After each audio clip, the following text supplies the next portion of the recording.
કેમ છો ગાઈસ? મજામાં? આપણે નેક્સ્ટ ટાઈમ આપણે જોયું હતું પાવર ઓફ ડિમાન્ડ.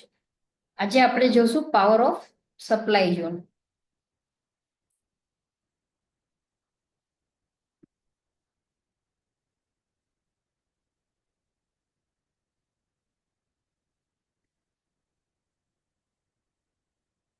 બરાબર કે પાવર ઓફ સપ્લાય ઝોન જોશું. જેમ ડિમાન્ડ ઝોનમાં જોયું હતું એ રીતે જ કે લેગિંગ કેન્ડલ, બેઝ કેન્ડલ અને લેગ આઉટ કેન્ડલ.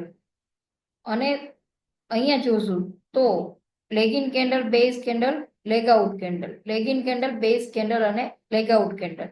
હવે પાવર ડિમાન્ડ ઝોનમાં આપણે જોયું હતું સેમ વસ્તુ આમાં છે કે જ્યારે અહીંયા લેગિન કેન્ડલ છે એને બેઝ કેન્ડલ થી અહીંયા લેગ આઉટ કેન્ડલ બ્રેકઆઉટ મારશે એટલે આને નોર્મલ બાઇંગ કહેશું. જ્યારે લેગ આઉટ કેન્ડલ થોડુંક સ્ટ્રોંગ બનશે તો એને સ્ટ્રોંગ સેલિંગ મતલબ કહેશું. આમાં નોર્મલ સેલિંગ કહેશું, આમાં સ્ટ્રોંગ સેલિંગ કહેશું. અને જ્યારે બેક ટુ બેક બનશે ત્યારે વેરી સ્ટ્રોંગ સેલિંગ કહેશું.